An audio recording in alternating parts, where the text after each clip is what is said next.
Hi, I'm Dr. Celeste Owens, and this is the Good Success Movement. This is a blog about how to succeed just the way God intended. I thank you so much for taking a few moments out of your schedule to listen to what I have to say today. I wanted to say, first of all, I've been out of commission for like the last month because I've been building my written blog of the same name, the Good Success Movement, and it is a complement to what I'm doing here on the video. So if you get a chance, Google the Good Success Movement and the written blog will come up as well.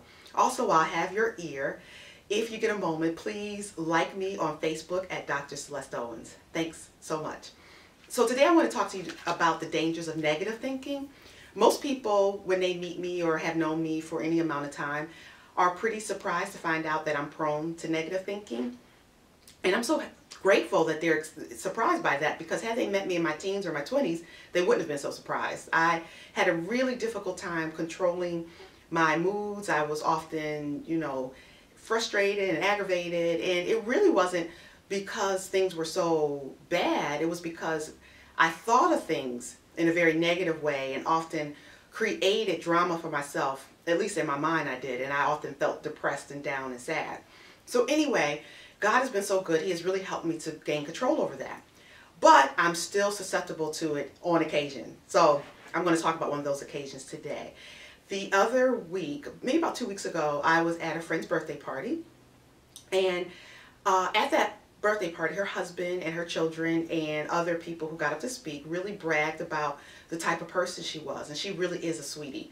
And her husband, he cried as he talked about what a good wife she is, and her children had all kinds of poems and all sorts of things.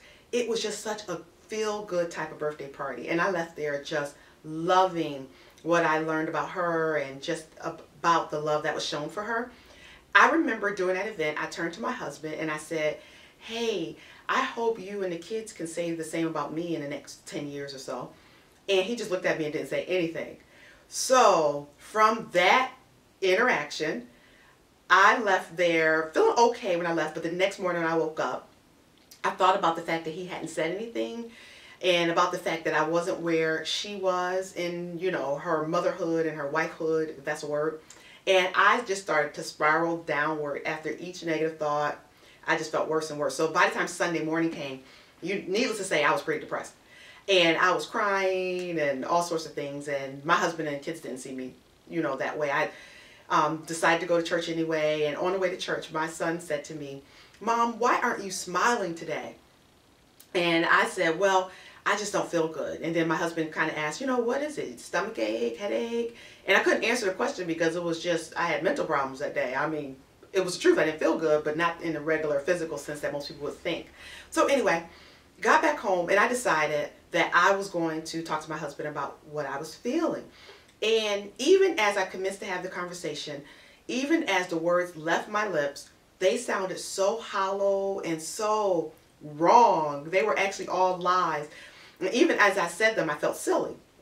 But the really helpful part about saying it out loud is that I was able to recognize how silly they were.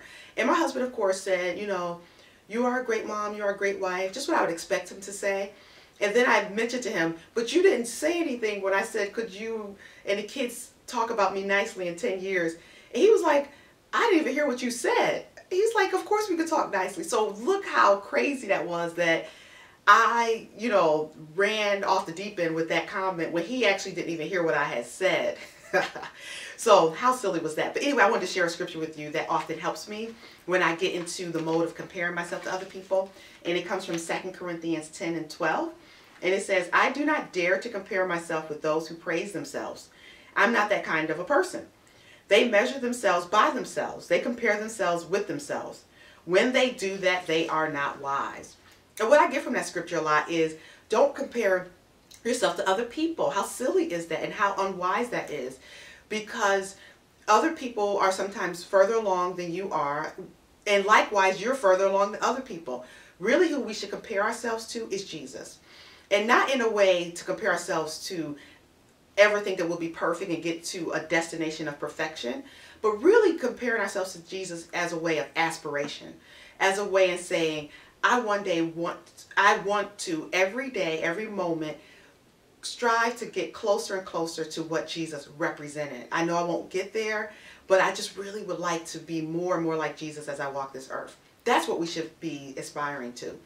So I just want to say to you today, if you are prone to negative thinking, or if you even just go there on occasion like I do, don't give a foothold to the enemy. James 4:7 says, resist the enemy and he will flee from you. Had I just resisted the urge to go down that slippery slope of negative thinking, I would not have had that emotional breakdown on Sunday. So don't do like me.